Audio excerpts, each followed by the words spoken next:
الحمد لله نحمده ونستعينه ونستغفره ونؤمن به ونتوكل عليه ونعوذ بالله من شرور أنفسنا ومن سيئات أعمالنا من يهده الله فلا مضل له ومن يضلل فلا هادي له ونشهد أن لا إله إلا الله وحده لا شريك له ونشهد أن سيدنا وسندنا وإمامنا ومرشدنا وحبيبنا وحبيب ربنا وطبيبنا وطبيب قلوبنا وشفيعنا وشفاء صدورنا قرة أعيننا محمد عبده ورسوله. أعوذ بالله من الشيطان الرجيم. إنما المؤمنون الذين إذا ذكر الله وجلت قلوبهم وإذا تليت عليهم آياته زادتهم إيمانا وعلى ربهم يتوكلون. صدق الله العظيم. عن ابن مسعود رضي الله عنه قال: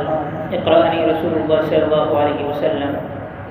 إني أنا الرزاق ذو القوة المتين، أو كما قال عليه الصلاة والسلام. رواه أبو داود والترمذي وقال هذا حديث حسن صحيح. میرے انتہائی واجب الاحترام سامعین اعظام، آج کی حدیث شریف کی اس مختصر سی مجلس میں آپ کے سامنے توکل کے حوالے سے کچھ احادیث مبارکہ کی روشنی میں گفتگو کرنا چاہوں گا کہ توکل کیا ہے اور ہماری زندگیوں کے اندر توکل کی یعنی بھروسے کی، اعتماد کی اور اللہ پر یقین کی کیا اہمیت اور فضیلت ہے۔ توکل کسے کہتے ہیں؟ توکل جسے ہم اردو میں بھروسہ کہتے ہیں، اعتماد کہتے ہیں، اللہ رب العزت کی ذات کے اوپر یقین کہتے ہیں۔ توکل اس چیز کا نام ہے کہ ہم دنیاوی تمام اسباب کو اپنائیں اور پھر اس کا انجام اللہ کے حوالے کر دیں۔ اس چیز کا نام توکل ہے۔ توکل یہ نہیں ہے کہ ہم صرف محض زبانی کلامی اللہ کی ذات کے اوپر یقین رکھیں اور خود سے کوئی کام نہ کریں۔ اللہ رب العزت نے جو اسباب عطا فرمائے ہیں ان سے ہم کام نہ لیں اور ہم یہ کہیں کہ بس میرا تو اللہ کی ذات کے اوپر یقین ہے، وہی سب کچھ کرنے والا ہے۔ اس بات میں کوئی شک نہیں ہے، کل من عند ربنا، جو کچھ بھی ہوتا ہے وہ اللہ کی طرف سے ہوتا ہے۔ کل من عند اللہ، سب کچھ کرنے والی ذات اللہ رب العزت کی ذات ہے۔ لیکن اس بات میں بھی کوئی شک نہیں ہے کہ اللہ رب العزت نے اس کائنات کی ہر چیز کو انسان کے لیے پیدا کیا ہے اور انسان کی محنت کے اوپر بہت سی چیزوں کو چھوڑ دیا ہے کہ انسان اس چیز کے اوپر محنت کرے گا تو اس کو اس کا ثمرہ اور اس کے فوائد جو ہے اس طرح سے ملیں گے۔ جب تک انسان محنت نہیں کرتا، کوشش نہیں کرتا، تب تک وہ اپنے اعمال کے اندر کامیاب نہیں ہو سکتا۔ حضرت ابن عباس رضی اللہ تعالیٰ عنہما سے روایت ہے، وہ فرماتے ہیں کہ نبی اکرم صلی اللہ علیہ وسلم نے فرمایا کہ يدخل الجنة من امتی 70,000 بغیر حساب، کہ اللہ رب العزت میری امت میں سے 70,000 ایسے لوگوں کو جنت میں داخل فرمائے گا کہ جن سے اللہ رب العزت حساب نہیں لیں گے، یعنی بغیر حساب کتاب کے وہ جنت میں داخل ہو جائیں گے۔ اب وہ کون لوگ ہوں گے؟ فرمایا هم الذین لا یسترقون ولا یتطیرون وعلی ربهم یتوکلون۔ یہ بخاری اور مسلم کی حدیث ہے، اور بخاری اور مسلم کی حدیث کو متفق علیہ حدیث کہا جاتا ہے، جس کی سند جو ہے بڑی قوی ہوا کرتی ہے۔ یہ 70,000 لوگ وہ ہوں گے کہ جو نجومیوں کے پاس نہیں جاتے ہوں گے، جو اور قسم کی بدشگونیاں مراد نہیں لیتے ہوں گے۔ وعلی ربہم یتوکلون، یہ وہ لوگ ہوں گے جو اپنے رب کے اوپر کامل یقین رکھنے والے ہوں گے، کامل اعتماد اور بھروسہ رکھنے والے ہوں گے۔ ایک دفعہ نبی اکرم صلی اللہ علیہ وسلم نے ایک صحابی کو دیکھا کہ وہ جنگل کے اندر اونٹ کو چرا رہا ہے۔ آپ صلی اللہ علیہ وسلم مسجد میں تشریف لائے تو وہ صحابی بھی مسجد میں آپ صلی اللہ علیہ وسلم کی خدمت اقدس میں حاضر ہوئے تو آپ صلی اللہ علیہ وسلم نے صحابی سے پوچھا کہ آپ نے اپنی سواری اپنا اونٹ کہاں چھوڑا؟ تو وہ کہنے لگے کہ میں تو اللہ پر بھروسہ رکھتا ہوں، اللہ پہ توکل رکھتے ہوئے جو ہے میں اس اونٹ کو باہر چھوڑا ہے۔ تو ہم نے فرمایا نہیں، توکل اس چیز کا نام نہیں ہے، بھروسہ اس چیز کا نام نہیں ہے۔ بھروسہ اس چیز کا نام ہے کہ آپ اسباب اختیار کریں، پہلے آپ اونٹ کو باندھیں اور پھر جو ہے اس کا جو انجام ہے وہ اللہ کے سپرد کر دیں کہ آگے جو بھی ہوتا ہے وہ اللہ کے سپرد ہے۔ اسی طرح کی ایک اور روایت بھی ہے کہ جس کا خلاصہ یہ ہے کہ آپ صلی اللہ علیہ وسلم نے فرمایا کہ مجھ پر جو ہے وہ دوسری امتوں کو پیش کیا جائے گا۔ قیامت کے دن کچھ نبی ایسے ہوں گے کہ جن کے پاس ایک امتی ہوگا، کچھ نبی ایسے ہوں گے جن کے پاس دو امتی ہوں گے، جن کے ساتھ کچھ نبی ایسے ہوں گے جن کے پاس ایک امتی بھی نہیں ہوگا۔ اور میں ایک امت کو دیکھوں گا جن کی تعداد زیادہ ہوگی تو میں یہ سمجھوں گا شاید یہ میری امت ہے، تو مجھ سے کہا جائے گا کہ نہیں، یہ حضرت موسیٰ علیہ السلام کی امت ہے۔ پھر ایک اور جانب میں دیکھوں گا تو ان کی تعداد بہت زیادہ ہوگی، تو پھر مجھ سے کہا جائے گا ہاں اولئک امت، کہ یہ آپ کی امت ہے۔ اب ان لوگوں کے ساتھ یعنی جو میری امت والے ہوں گے جن کی تعداد سب سے زیادہ ہوگی، یعنی قیامت کے دن 120 صفیں لوگوں کی ہوں گی، حضرت آدم علیہ السلام سے لے کر قیامت کی صبح تک جتنے بھی لوگ اس دنیا میں آئے ہوں گے، اور ان میں سے صرف 80 صفیں جو ہیں وہ آپ صلی اللہ علیہ وسلم کی امتیوں کی ہوں گی۔ اب ان لوگوں کے ساتھ 70,000 لوگ وہ ہوں گے کہ جو بغیر حساب کتاب کے اللہ رب العزت ان کو جنت میں داخل فرمائیں گے، اور ان کی صفت بھی یہی ذکر کی گئی ہے وَعَلَىٰ رَبِّهِمْ يَتَوَكَّلُونَ، کہ وہ اپنے رب کے اوپر توکل رکھنے والے ہوں گے، وہ اپنے رب کے اوپر کامل یقین رکھنے والے ہوں گے۔ اسی طرح حضرت صہیب رضی اللہ تعالیٰ عنہ سے روایت ہے، وہ فرماتے ہیں کہ نبی اکرم صلی اللہ علیہ وسلم نے فرمایا کہ مومن کا معاملہ بھی بڑا عجیب ہے، ان امرہ کلہ لہ خیر، کہ اس کے ساتھ جو بھی معاملہ پیش آتا ہے اس معاملے کے اندر اس مومن کے ساتھ خیر ہی خیر ہوتی ہے، اس مومن کے لیے خیر ہی خیر ہوتی ہے، کامیابی ہی کامیابی اور بلائی ہی بلائی ہوتی ہے۔ فرمایا کہ اب یہ معاملہ مومن کے علاوہ کسی اور کے ساتھ نہیں ہے۔ ایک مومن ان اصابتہ سراء شکر، اگر اس مومن کو کوئی خوشی پہنچتی ہے، کوئی اچھی خبر اس کو ملتی ہے،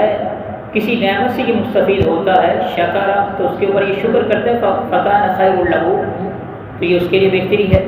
اس کے اوپر اچھے حالات آتے ہیں تو یہ اس میں اللہ کا شکر ادا کرتا ہے۔ وَإِنْ أَصَابَتْهُ ضَرَّاءُ صَبَرَ، اور اگر اس کو کوئی تکلیف پہنچتی ہے، کوئی مصیبت پہنچتی ہے تو یہ بھی اس کے لیے باعث خیر ہی ہوتی ہے، صبر، کیونکہ اس میں وہ صبر کرتا ہے، جب وہ صبر کرتا ہے تو اللہ رب العزت اس کو بلند مقام عطا فرما دیتے ہیں۔ تو اس لیے مومن ہر حال میں ثواب سے محروم نہیں رہتا، ہر حال میں ثواب حاصل کرتا ہے، شکر کی صورت میں یا صبر کی صورت میں، اور پھر وہ کبھی بھی اپنی زندگی سے مایوس نہیں ہوتا۔ آج لوگ جو ہے وہ طرح طرح کی پریشانی میں مبتلا صرف اسی وجہ سے ہیں کہ ان کو کھانے کو مل رہا ہے، سب کچھ ان کے پاس ہے، لیکن ان کو آنے والے وقت کا جو ہے ایک قسم کی فکر ہے، ان کو اس بات کا اندیشہ اور خدشہ ہے کہ آج تو سسٹم چل رہا ہے، کل ہمارے ساتھ کیا ہو جائے گا، شاید ہمارے پاس ہمیں کھانے کو کچھ نہ مل سکے۔ تو اس فکر کو لے وہ بیٹھے ہیں اور ایک قسم کی ٹینشن کا جو شکار ہو جاتے ہیں۔ حالانکہ توکل جب ایک انسان اپناتا ہے تو پھر اس کو کل کے حوالے سے وہ بے فکر ہو جاتا ہے، وہ یہ اللہ رب العزت کی ذات کے اوپر یقین رکھتا ہے کہ جو ذات آج مجھے کھلا رہی ہے، آج مجھے دے رہی ہے، وہ اس بات پر قادر ہے، کل میرے بڑھاپے میں بھی، کل آنے والے وقت میں بھی وہ مجھے بھی کھلائے گی اور میری اولاد کو بھی۔ اللہ رب العزت فرماتے ہیں قرآن مجید میں سورہ انعام کے اندر اور سورہ بنی اسرائیل کے اندر، وَلَا تَقْتُلُوا أَوْلَادَكُم مِّنْ خَشْيَةِ إِمْلَاقٍ، اور ایک جگہ فرمایا وَلَا تَقْتُلُوا أَوْلَادَكُم مِّنْ إِمْلَاقٍ، کہ غربت کی وجہ سے، معیشت کی تنگی کی وجہ سے اپنی اولاد کو مت مارو۔ نَحْنُ نَرْزُقُكُم وَإِيَّاهُمْ، ہم تمہیں بھی رزق دے رہے ہیں اور ہم آنے والوں کو بھی رزق دیں گے۔ وَمَا مِن دَابَّةٍ فِي الْأَرْضِ إِلَّا عَلَى اللَّهِ رِزْقُهَا، کہ زمین میں جو چیز بھی سانس لیتی ہے، چلتی پھرتی ہے، اس کے رزق کا ذمہ اللہ رب العزت نے خود لے رکھا ہے۔ وَفِي السَّمَاءِ رِزْقُكُمْ وَمَا تُوعَدُونَ، جس رزق کو تم زمین میں تلاش کر رہے ہو، اس کو اللہ رب العزت نے آسمانوں میں رکھا ہے، جس کا تم سے وعدہ کیا گیا وہ تمہیں مل کر رہے گا۔ حضرت عمر رضی اللہ تعالیٰ عنہ فرماتے ہیں کہ میں نے نبی اکرم صلی اللہ علیہ وسلم سے سنا یہ فرماتے ہوئے کہ لو انکم تتوکلون علی اللہ حق توکلہ،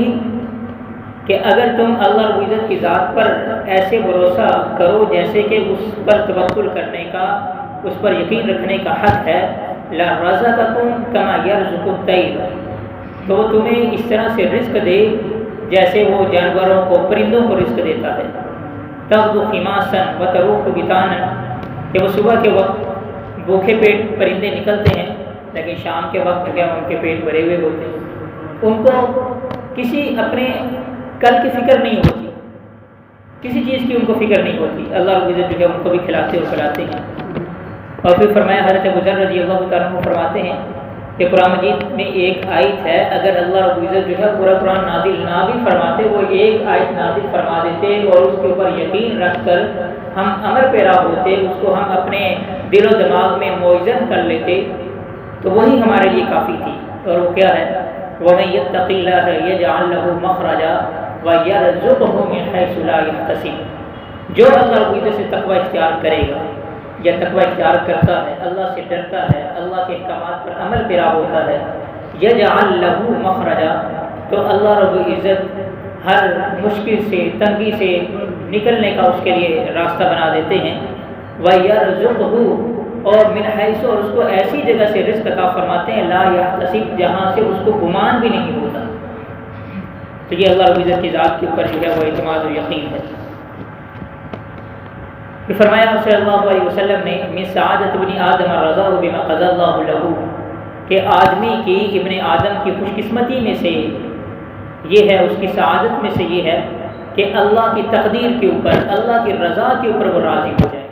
مشکل ہے وہ یہ سمجھیے اللہ کی طرف سے ہے، میرے لیے اس میں بھی بہتری ہوگی، یہ ایک آزمائش ہے، اس کو آزمائش سمجھ کر اس کے اوپر ثابت قدم رہے۔ آسانی ہے تو اس کے اوپر اللہ کا شکر ادا کرے، جو بھی اس کے ساتھ معاملہ ہو رہا ہے کبھی بھی اپنی زبان کے اوپر وہ کوئی حرف شکایت نہ لے کر آئے، وہ اللہ رب العزت سے کوئی گلا شکوہ نہ کرے، تو یہ ایسا آدمی نیک بخت ہے۔ ومن شقاوت ابن آدم ترکہ استخارۃ اللہ، اور آدمی کی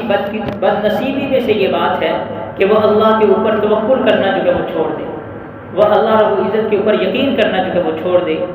اور پھر اللہ کے اوپر، اللہ کی رضا کے اوپر راضی رہنا وہ چھوڑ دے، یہ آدمی کی بہت بڑی بدقسمتی ہے۔ پھر آپ صلی اللہ علیہ وسلم نے فرمایا کہ اللہ رب العزت فرماتے ہیں، حدیث قدسی ہے، انا الرزاق، کہ میں روزی دینے والا ہوں۔ یہ نہیں فرمایا، ایک ہوتا ہے راضی کا مطلب روزی دینے والا، ایک ہے رزاق مبالغے کا صیغہ، مطلب کثرت سے روزی دینے والا۔ تو اللہ رب العزت کی ذات رزاق ہے، اس نے تو جو ہے وہ روزی دینے کا بندے سے پہلے ہی وعدہ فرما دیا ہے کہ جب بچہ پیدا ہوتا ہے تو فرشتہ آتا ہے، 4 چیزیں لکھتا ہے اس کی پیشانی پر، اور اس میں سے ایک چیز یہ ہے کہ بندہ جو ہے وہ دنیا کے اندر رہ کر کتنا رزق استعمال کرے گا، اور اس کا وعدہ تو اللہ رب العزت نے لے لیا۔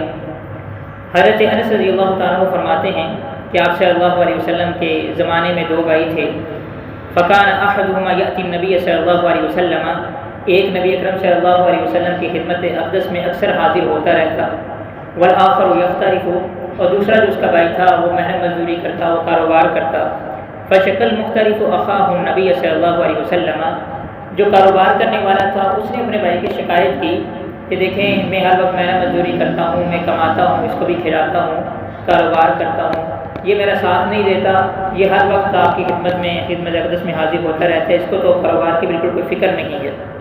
فقال، آپ صلی اللہ علیہ وسلم نے فرمایا، لعلک ترزق بہ، ہو سکتا ہے کہ تجھے جو رزق مل رہا ہے یہ اسی کی برکت کی وجہ سے مل رہا ہو۔ یہ ممکن ہے کہ بسا اوقات ہمیں اللہ رب العزت جو رزق دے رہے ہوتے ہیں، فراوانی کے دروازے ہمارے اوپر کشادہ کیے ہوئے ہوتے ہیں، تو وہ کسی بزرگ کی دعاؤں کی وجہ سے، ہمارے آباء و اجداد میں سے کسی کی دعا کی وجہ سے ایسا ہو رہا ہوگا۔ پھر حضرت ابو دردہ رضی اللہ تعالیٰ عنہ فرماتے ہیں کہ توکل کیا ہے؟ ان الرزق لیطلب العبد، آپ صلی اللہ علیہ وسلم نے فرمایا کہ انسان کا جو رزق ہے وہ انسان کو، بندے کو یوں تلاش کرتا ہے کما یطلبہ اجلہ، جیسے اس کی موت اس کو تلاش کرتی ہے۔ جیسے جب موت کا وقت قریب آتا ہے تو حضرت اسرائیل علیہ السلام بندے کو دیکھتے ہیں، اس کو تلاش کرتے ہیں اور عین وقت کے اوپر اس کی روح نکال دیتے ہیں، قبض کر لیتے ہیں۔ تو اسی طرح رزق بھی جو ہے بندے کی تلاش میں رہتا ہے، جو رزق اس کو ملنا ہوتا ہے، جس وقت اس کو ملنا ہوتا ہے، ہر صورت وہ اس کو مل کے رہے گا۔ ایک صحابی حضرت ابو ہریرہ رضی اللہ تعالیٰ عنہ فرماتے ہیں کہ ایک واقعہ ہے کہ ایک صحابی قال دخل رجل علی اہلہ، ایک صحابی اپنے گھر والوں کے پاس آئے، فلما رأى ما به من الحاجۃ، اس نے اپنے گھر والوں کو دیکھا کہ بڑی مشقت میں ہیں، کھانے پینے کے لیے کچھ بھی نہیں ہے، بڑی تنگ دستی میں ہے۔ خرج الی البریۃ، تو وہ صحابی گھر سے نکلے اور جنگل کی راہ لے لی، جنگل کی طرف چلے گئے۔ ممکن ہے دعا وغیرہ کے لیے کہ تنہائی میں بیٹھ کر اللہ سے عرض کروں گا۔ فلما رأت امرأتہ، جب ان کی بیوی نے دیکھا کہ میرے شوہر جو ہیں وہ بڑے پریشان ہو کر گھر سے نکل گئے ہیں، قامت الی الرحا فوضعتھا، تو وہ جو آٹا پیسنے والی چکی ہوتی ہے اس چکی کے پاس وہ آئیں، انہوں نے اس چکی کو صاف کیا۔ وَإِلَى التَّنُّورِ، اور وہ تندور کے پاس آئیں اور تندور کو صاف کیا، اس کے پاس لکڑیاں وغیرہ جمع کی۔ ثم قالت، اور پھر کہنے لگیں اللہم ارزقنا، اے اللہ ہمیں رزق عطا فرما، اللہم ارزقنا، اے اللہ ہمیں رزق عطا فرما۔ فنظرت فإذا الجفنة قد تملأت، اس نے اس چکی کو پھر اچانک اس نے دیکھا، چکی کی طرف دیکھا کہ وہ آٹے سے بھری ہوئی ہے۔ وذهبت إلى التنور، وہ تندور کی طرف گئی، فوجدتها ممتلئا، اس نے تندور میں دیکھا کہ روٹیاں تندور میں لگی ہوئی ہیں۔ اتنے میں ان کے فرجع الزوج، شوہر بھی واپس آ گئے اور پوچھنے لگے اصبتم بعد شیئا، کیا میرے جانے کے بعد کوئی آیا تھا جس نے یہ غلہ دیا؟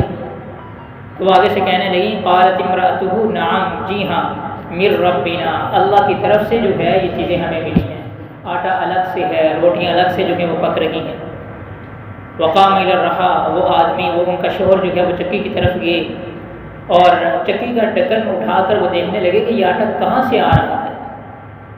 لیکن جیسے ہی انہوں نے اس ڈھکن کو، اس پارٹ کو، چکی کے پارٹ کو اٹھایا تو وہ آٹا نکلنا جو ہے بند ہو گیا،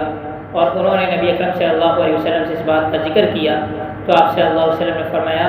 لو لم يرفعها لم تزل تدور الى یوم القیامت،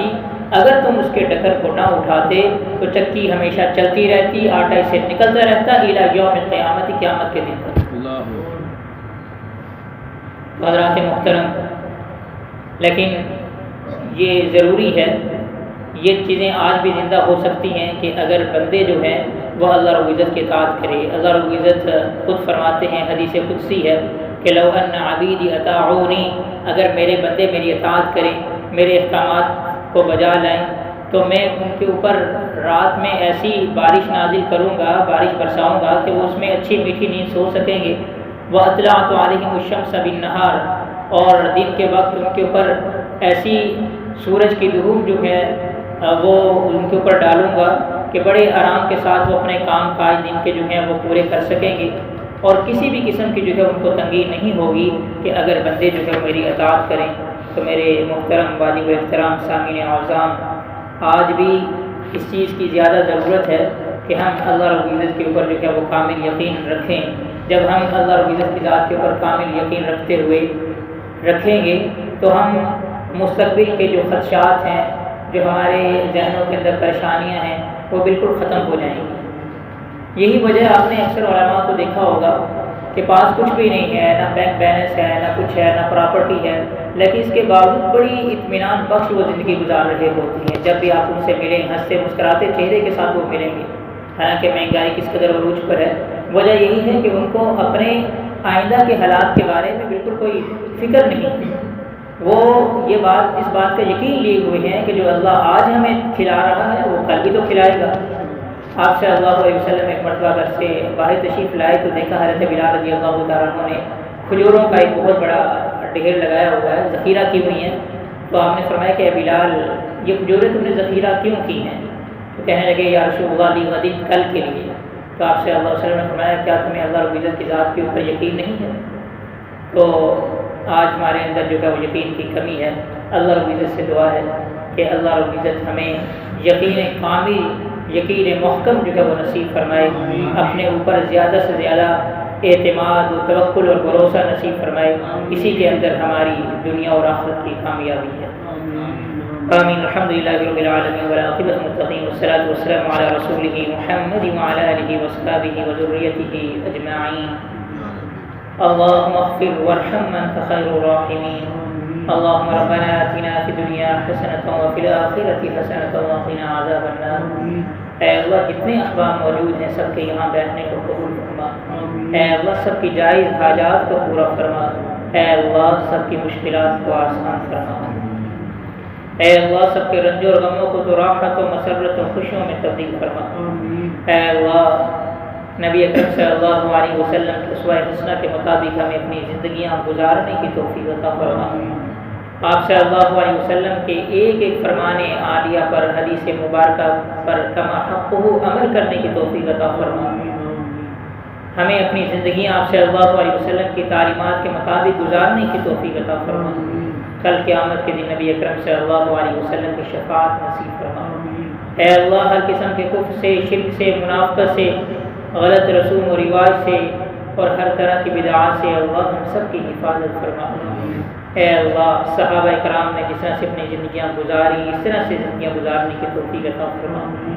صحابہ کرام نے جس طرح سے نبی اکرم صلی اللہ علیہ وسلم کی سنن مبارک کو اپنایا اسی طرح سے ہمیں